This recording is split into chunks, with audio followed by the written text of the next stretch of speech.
Hi children, good morning. Today we'll start the new chapter, that is journal.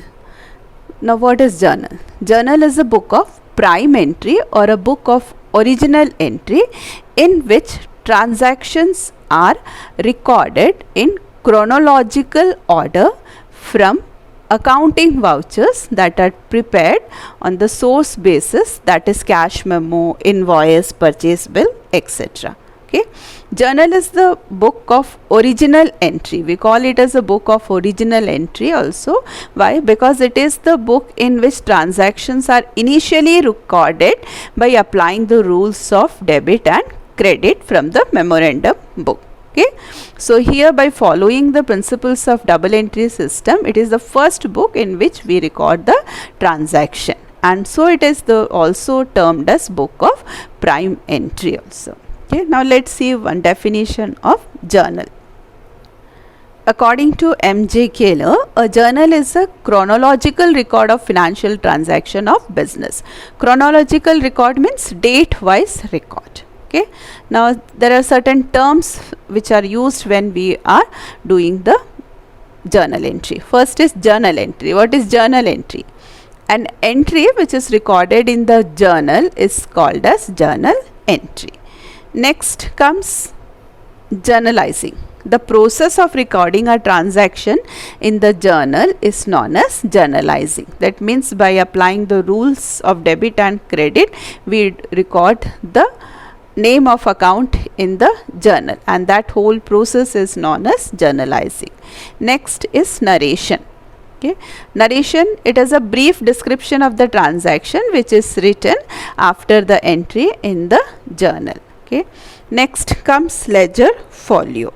This is the page number in which the transaction which is being transferred from the journal to the next book of double entry system is ledger, and the page number of that book in which the transaction has been transferred is known as ledger folio. Okay.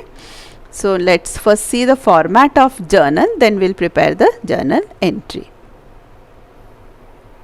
So first and foremost thing is that we will write the heading, that is journal of, and we'll write the name of the firm whose journal we are preparing. Okay. Next, regarding the column, journal consists of 5 columns. First column will be of date. Second column will be particulars. This is the widest column in. Okay. Then LF, ledger folio, page number of ledger, debit amount, credit amount. Okay. So these are the 5 columns: date, particulars, LF, debit amount, credit amount. Now how to write in the date? What are the methods used here?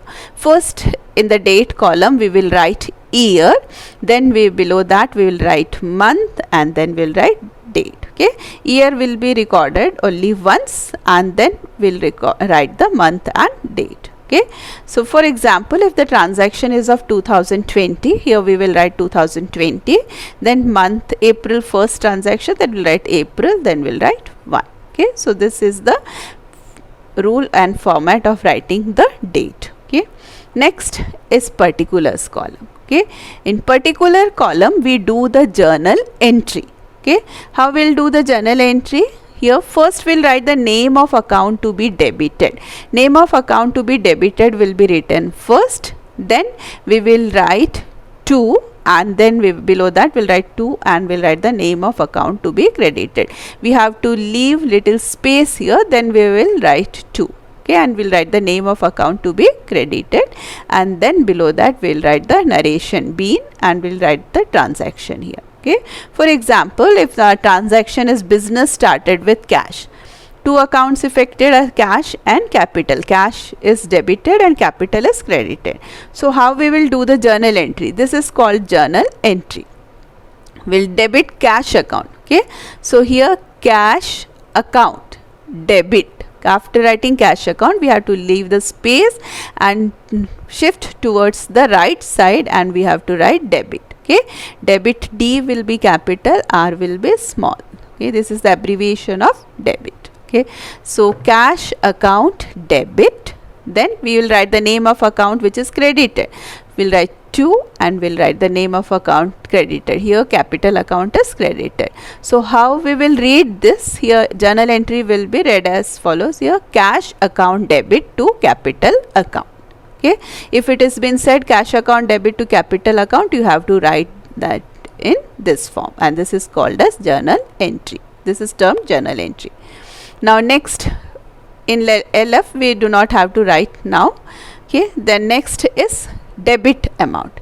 The name of account debited's amount will be recorded in debit column, and credit accounts amount will be recorded in credit column. Okay, cash account amount is recorded in debit column, and capital account amount is recorded in credit column.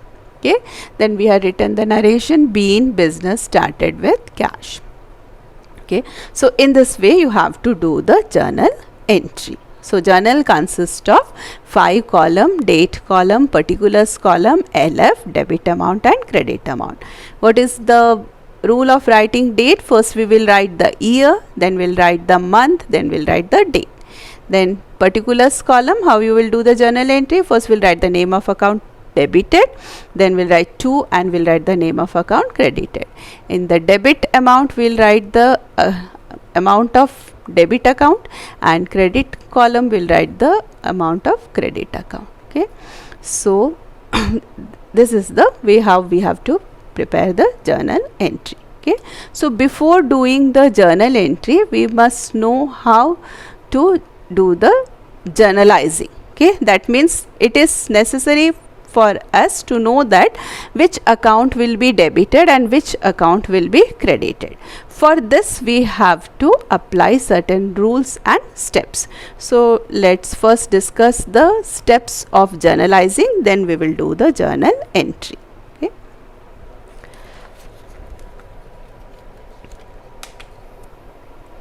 So before doing the journal entry and analyzing the transaction, we must also be aware about the cash transaction and credit transaction.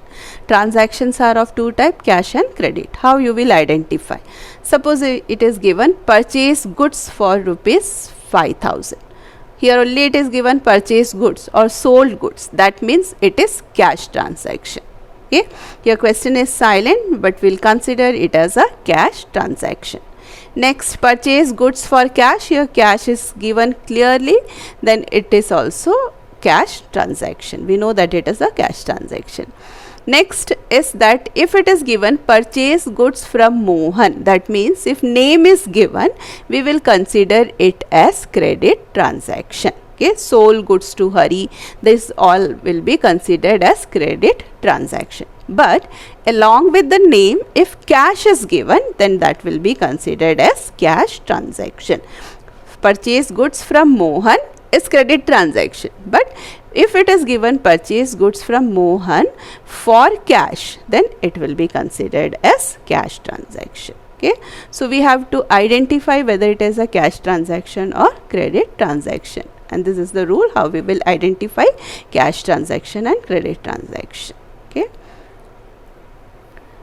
now let's do the analysis of transaction and do the journal entry. That means by involving the steps of journalizing, we will do the journal entry. Okay, suppose a transaction is given to you that purchase goods for cash rupees 50,000. Okay, the first and foremost thing for doing the journal entry is that first you have to read the transaction.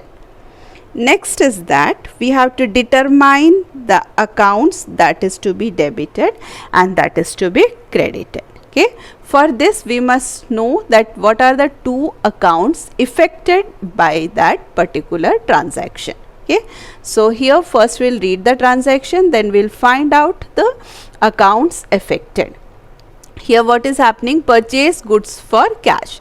Goods is coming in, purchases account will be affected, and cash is going out, cash will be affected. So here we are two account affected is purchases and cash, but we do not know that which account will be debited and which account will be credited. Okay, so for this we must first apply the rule. For applying the rule we must know the nature of account. Okay, so the third step is that we have to find out the nature of account.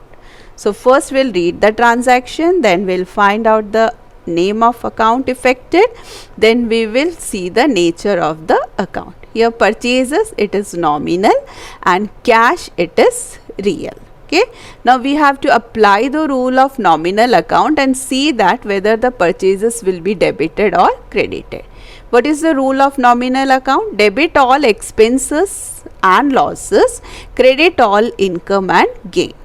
Here purchases is an expenses, cash is going out. So what is the rule? Debit all expenses. That means purchases will be debited. Okay. Now next, cash, real.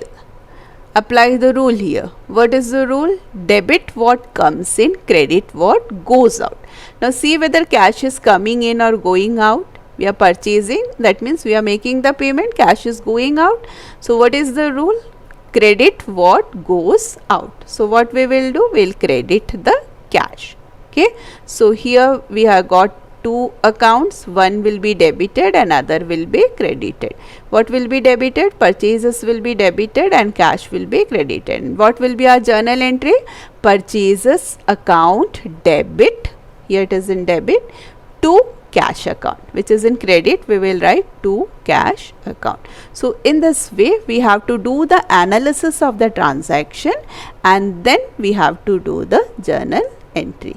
So let's do the analysis of certain transaction and then we will do the simultaneously we will do the journal entry both in traditional and modern approach.